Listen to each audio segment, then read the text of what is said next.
ನಮ್ಮ ರಾಜ್ಯದಲ್ಲೇ ವೆಂಟಿಲೇಟರ್ ತಯಾರಾಗ್ತಾ ಇದ್ರು ಕೂಡ ಸರ್ಕಾರ ಅದ್ಯಾಕೋ ನೆಗ್ಲೆಕ್ಟ್ ಮಾಡ್ತಾ ಇದೆ. ಮೈಸೂರಲ್ಲಿ ಸ್ಕ್ಯಾನ್ರೇ ಕಂಪನಿಗೆ ಈಗ ಲೇಟ್ ಆಗಿ ಸರ್ಕಾರದಿಂದ ಡಿಮ್ಯಾಂಡ್ ಹೋಗಿದೆ.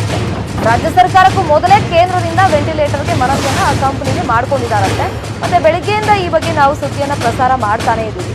ಶ್ರೀರಾಮುಲು 23ನೇ ತಾರೀಕು ಹೇಳಿಕೆ ಕೊಟ್ಟಿದ್ದು 1000 ವೆಂಟಿಲೇಟರ್ ನಮ್ಗೆ ಅಗತ್ಯತೆ ಇದೆ, ನಾವು ಅದನ್ನ ಆರ್ಡರ್ ಮಾಡ್ತೀವಿ. ಈಗ 1 ಲಕ್ಷ ವೆಂಟಿಲೇಟರ್ ತಯಾರಿಸಿ ಕೊಡಿ ಅಂತ ಕೇಂದ್ರ ಸರ್ಕಾರ ಮನವಿಯನ್ನ ಮಾಡ್ಕೊಂಡಿದೆಯಂತೆ. ಆದ್ರೆ ರಾಜ್ಯ ಸರ್ಕಾರ 100ಕ್ಕೆ ಅರ್ಜಿ ಹಾಕಿ ಈಗ 1000 ಅಂತ ಅವ್ರು ಹೇಳ್ತಿದ್ದಾರೆ. ಬಟ್ ಇದೇನೋ ಕನ್ಫ್ಯೂಷನ್ ಇಲ್ಲಿ ಕ್ರಿಯೇಟ್ ಆಗಿದೆ. ನಾವು ಕಂಪ್ನಿಯವ್ರ ಹತ್ರನೂ ಕೂಡ ಆಗ್ಲೇ ಮಾತಾಡಿದಾಗ ಅವರು ಕೂಡ ನಾವು ಕೇಳ್ತಾ ಇದೀವಿ, ವೇಟ್ ಮಾಡ್ತಾ ಇದ್ದೀವಿ, ಬಟ್ ಸರ್ಕಾರದಿಂದ ಇದುವರೆಗೂ ನಮ್ಗೇನು ಬಂದಿಲ್ಲ ವಿಚಾರ ಅಂತ ಅವ್ರು ಹೇಳ್ತಿದ್ದಾರೆ. ಸರ್ಕಾರ ನಿಯಮ ಪಾಲಿಸಿ ಮನೆಯಲ್ಲೇ ಇರೋದಕ್ಕೆ ಮನವಿ ಮಾಡ್ಕೊಳ್ತಿದೆ. ಕೊರೋನಾ ಬಂದ್ರೆ ವೆಂಟಿಲೇಟರ್ ಬೇಕು, ಮೆಡಿಸಿನ್ ಬೇಕು. ಸೊ ಅದು ಎಲ್ಲಿಂದ ತರ್ತಾರೆ ಗೊತ್ತಾಗ್ತಿಲ್ಲ. ಇನ್ನು ನ್ಯೂಸ್ 18ಗೆ ಸ್ಕ್ಯಾನ್ರೇ ಕಂಪನಿ ಮುಖ್ಯಸ್ಥ ಅಭಿಷೇಕ್ ಪ್ರಸಾದ್ ಈಗ ಹೇಳಿಕೆಯನ್ನು ಕೊಟ್ಟಿದ್ದಾರೆ.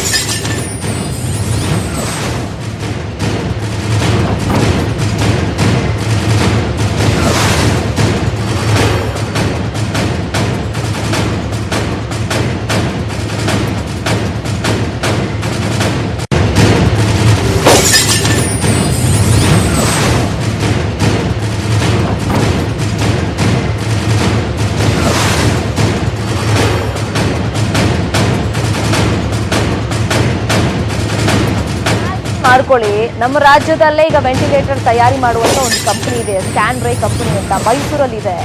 ಸೊ ಈಗ ಸರ್ಕಾರ ಅಟ್ಲೀಸ್ಟ್ ಈಗಲಾದ್ರೂ ಎಚ್ಚೆತ್ಕೊಳ್ಬೇಕು. ಯಾಕಂದ್ರೆ ಈಗ ಶ್ರೀರಾಮುಲು ಅವರು 23ನೇ ತಾರೀಕು ಹೇಳಿದ ಪ್ರಕಾರ 1000 ವೆಂಟಿಲೇಟರ್ ಬೇಕು, ಅದನ್ನ ಆರ್ಡರ್ ಕೊಟ್ಟಿದ್ದೀವಿ, ಸದ್ಯದಲ್ಲಿ ಆದೇಶ ಎಲ್ಲ ಬರುತ್ತೆ ಅಂತಾರೆ. 100ಕ್ಕಷ್ಟೇ ಹೇಳಿರೋದಂತೆ, ಬಟ್ ಅಡ್ವಾನ್ಸ್ ಕೊಟ್ಟಿಲ್ಲ, ಇನ್ನು ಅಧಿಕೃತವಾಗಿ ಹೇಳಿಲ್ಲ ಅನ್ನೋದು ಕಂಪನಿಯವರು ಹೇಳ್ತಾರೆ.